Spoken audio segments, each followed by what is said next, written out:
Wuthering Heights, Chapter 5. In the course of time, Mr. Earnshaw began to fail. He had been active and healthy, yet his strength left him suddenly, and when he was confined to the chimney corner, he grew grievously irritable. A nothing vexed him, and suspected slights on his authority nearly threw him into fits. This was especially to be remarked on if anyone attempted to impose upon or domineer over his favourite.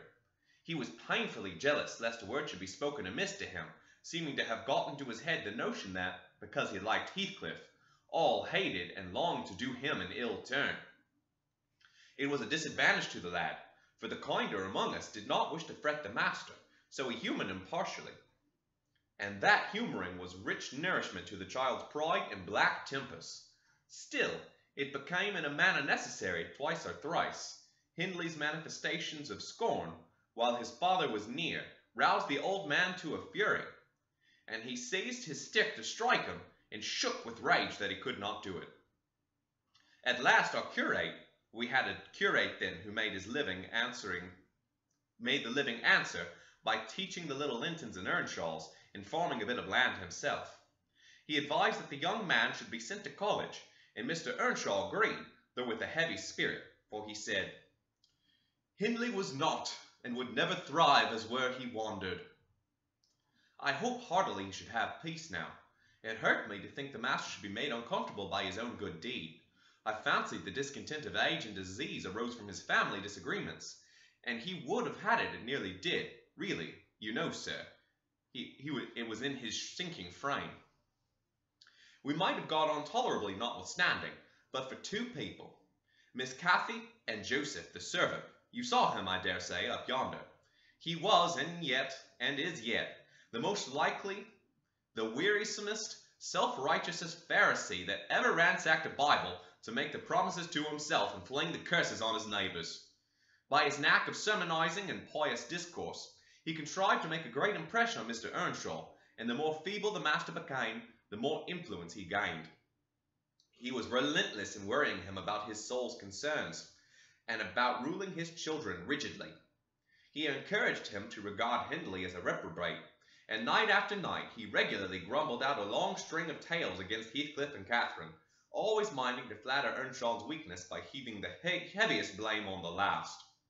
Certainly, he had ways with her such as I never saw a child take up before, and she put all of us past our patience 50 times and oftener in a day. From the hour she came downstairs to the hour she went to bed, we had not a minute's security that she wouldn't be in mischief. Her spirits were always at the high water mark, her tongue always going, singing, laughing, and plaguing everybody who would not do the same. A wild wick slip she was, but she had the bonniest eye and sweetest smile, and the lightest foot in the parish. And, after all, I believe she meant no harm, for when she made you cry in good earnest, it seldom happened that she would not keep you company, and oblige you to be quiet that you might comfort her. She was much too fond of Heathcliff. The greatest punishment we could invent was to keep her separate from him, yet she got chided more than any of us on his account. In play, she liked exceedingly to act the little mistress, using her hands freely and commanding her companions. Did so to me, but I would not bear slapping and ordering, so I let her know. Now, Mr. Earnshaw did not understand jokes from his children. He had always been strict and grave with them, and Catherine, on her part, had no idea why her father should be crosser and less patient in his ailing condition than he was in his prime.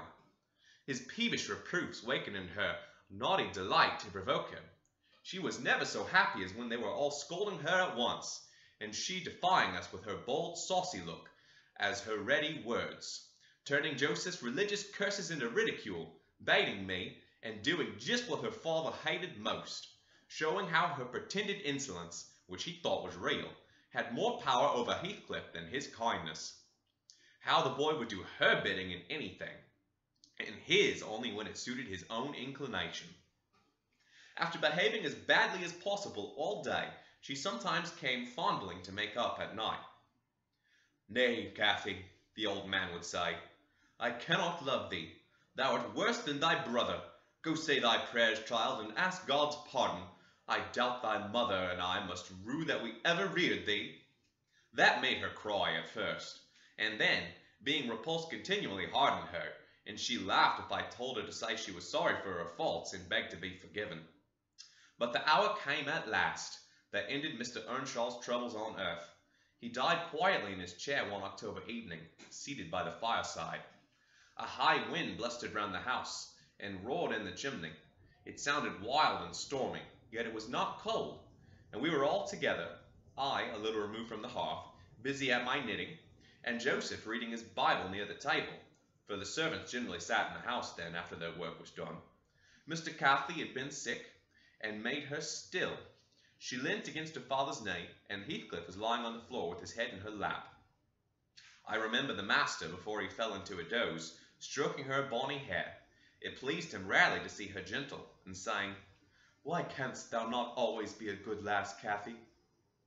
And she turned her face up to his, and laughed, and answered, "Why can't you always be a good man, father?" But as soon as she saw him vexed again, she kissed his hand, and she would sing him to sleep. She began singing very low till his fingers dropped from hers, and his head sank on his breast. Then I told her to hush and not stir, for fear she would awake him. We all kept as mute as mice a full half-hour, and should have done so longer, only Joseph, having finished his chapter, got up and said that he must rouse the master for prayers and bed. He stepped forward and called him by name, and touched his shoulder, but he would not move.